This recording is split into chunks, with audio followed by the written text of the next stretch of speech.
Okay, guys. I went ahead and sprayed the base. This is the Neptune blue. They're actually going to get to see the color before.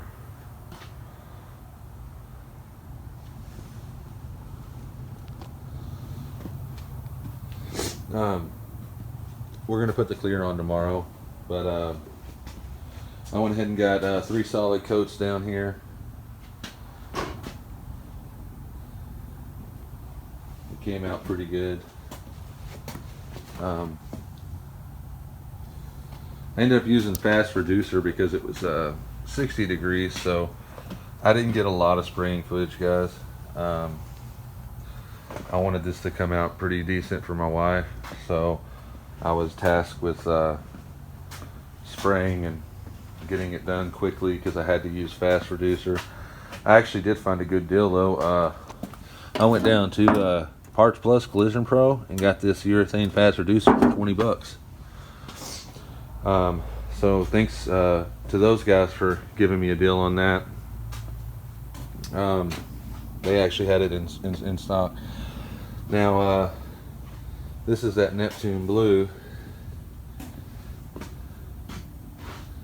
and it's got a nice dull sheen, and we're gonna go ahead and spray it up. My wife is extremely happy with this color, and so a question y'all will probably be asking me is how much paint did it take?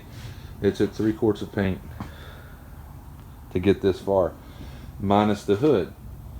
But we're going to be repainting the hood anyway because it didn't match the Martin Sonor paint. So I'm going to repaint that hood with this color on it. I like this color better. The other one had a bunch of green in it. It looked a lot different. Here, it looked more green than this one does. I don't know, but I'll go ahead and scuff that down and just spray this on it. And I was gonna color sand that anyway and do a video on it, but I'll go ahead and scuff it down, and then we'll just respray it with clear coat. But yeah, yeah, everything went pretty smooth on this. I will give you some little tips when you're doing this. Yeah, get yourself some tack rags, and between each coat, when you let it flash off, you need to go and grab your tack rag and go over the car, and this will help eliminate some of the dirt. And you can hear there's still some metallics in there, but that'll pull some of the contaminants off when you're spraying just in between coats.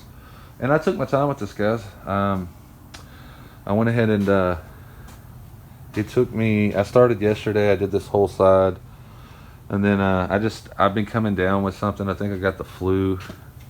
My wife has been sick, that's why I didn't get as much spray footage. She's just been miserable, and I'm starting to get sick now today. I just feel really tired, and I really didn't, all I did was paint this car, you know.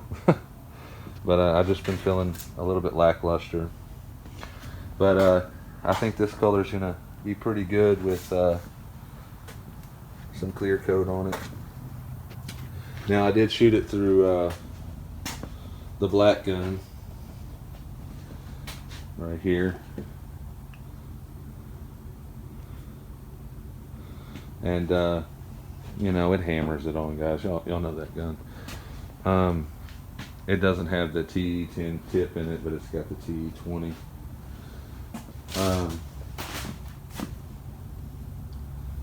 What else can I say? Like I was talking about the reducer, you know, whatever your temperature is, you need to get the appropriate reducer if you're in a shop like us, you know, doing DIY stuff, because you know, it's going to help you out. Some of the spray footage we do have, you'll see that when using fast, it got up to 65 today, and you can see how quickly that flashes off when you're spraying it at 65. So, you know, if you're at 70, yeah, go ahead and use your regular. Now if you want to use regular at 65, you can. It'll just take forever, and the longer your paint is open, the more stuff can fall down in it. So I use the fast, and that's why I'm not even going to spray the clear today, because tomorrow is supposed to be 70 and sunny. So we're gonna put that on, because I've got slow clear, which will flow really good, but if it's too cold, it will never dry and it'll run. So I have to wait till tomorrow to paint it. I did show some footage of this, and I showed you all the recoating on the doors. Now, I did explain in the last video, if you had a problem, you needed to stop. Well, guess what? I'm just same as you guys. I had a problem, so I stopped yesterday. I ended up getting, right when I started, I got this whole side of the car done, and I just started spitting all kinds of debris and stuff like that into my paint. So I literally spent all morning, because I got to that door, and then I stopped right here, and I spit some debris in there, and yeah, you know, I ended up having to take, how would you fix that if you did? I stopped, I waited till the next day, I got me some P600 dry paper, and I went through and I got all the little debris out. And what did that cost me? More paint, more time, and it literally, when you end up having to do that, because you know, you don't need to strip the whole panel down when you run into a little bit of debris.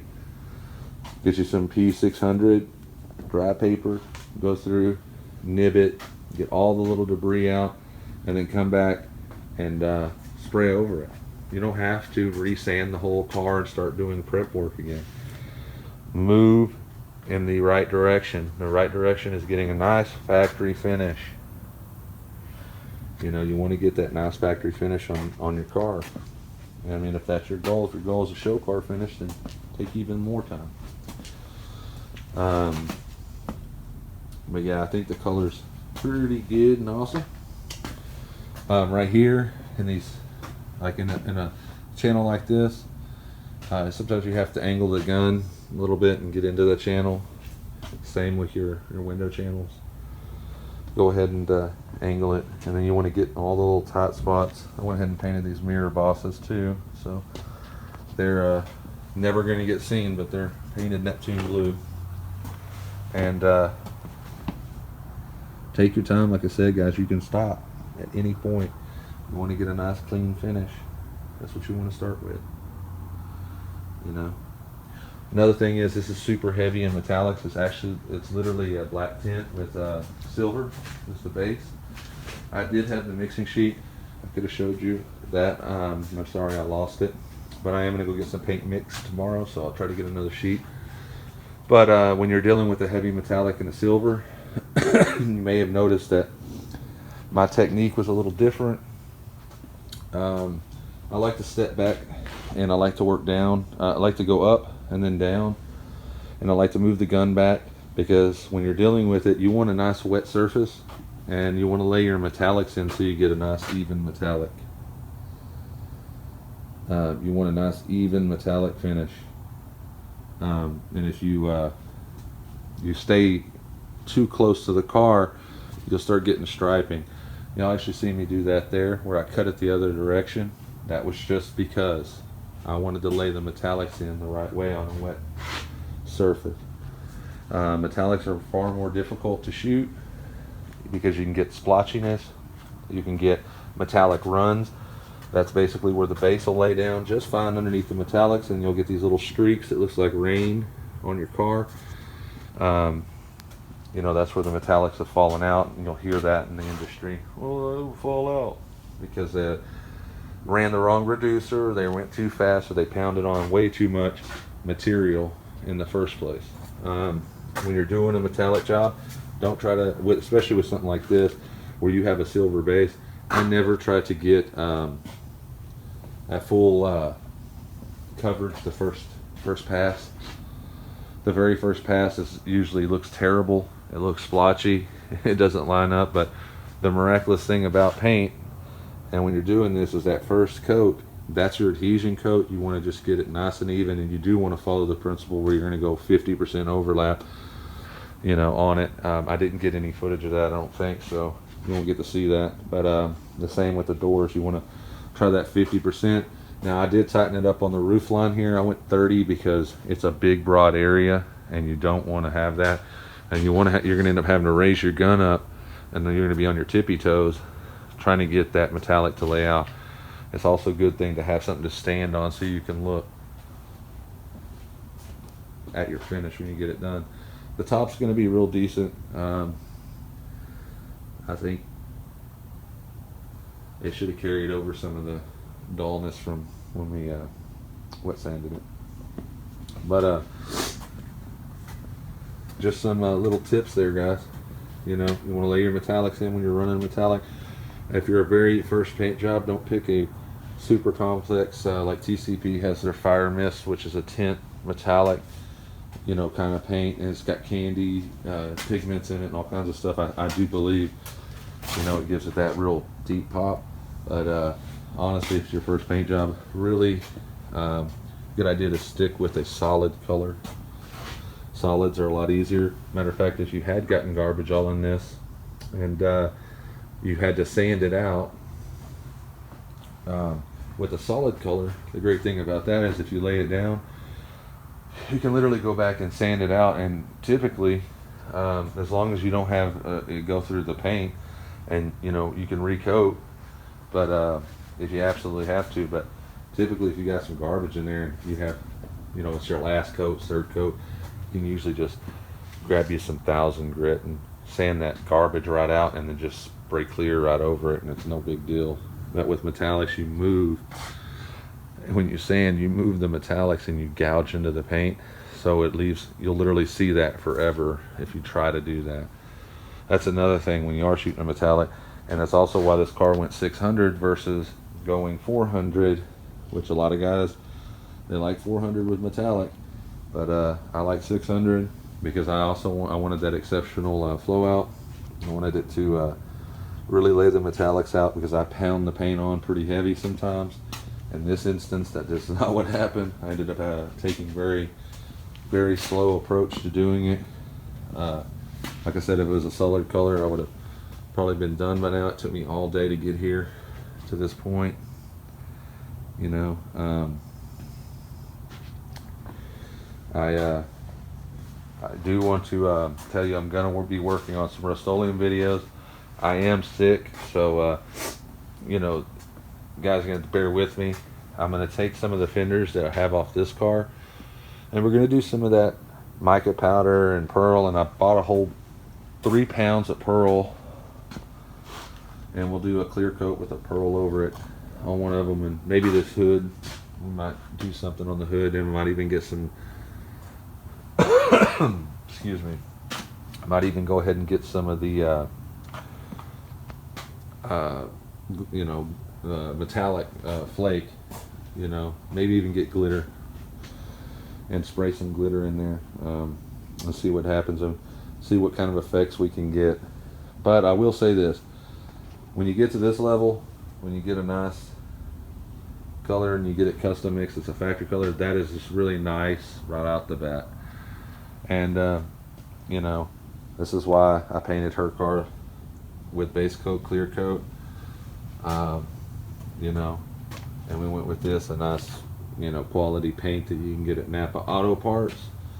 You know, you don't have to spend $10,000 and get House of Color pigment when they buy it from probably the same, you know, I know they buy it from the same place, because they mine the pigments from all the same place. But anyway, you can get a decent job if you're on a budget. Like, this is a budget job.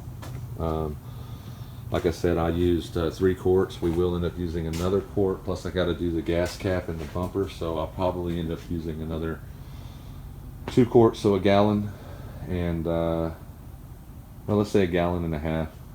That's probably what I'll get. I'll just go ahead and get 3 more, because I've still got to do the bumper bars, and I haven't wet sanded them or anything, so, and I'm sick now, so it's going to slow me down. But I want to try to get this car back together, because Jamie really wants to use her car, you know, and I've had it for too long. But anyway, guys, that's pretty much all I'm going to say for the video. I know this is a kind of a little bit of a short, long talking points video, but I appreciate it, guys. Please like, subscribe, hit the bell icon to be notified. I appreciate all the comments, the questions. I will try to answer them as best I can. You know, I appreciate it, guys, and this is going to be it for this video, so thank you for watching.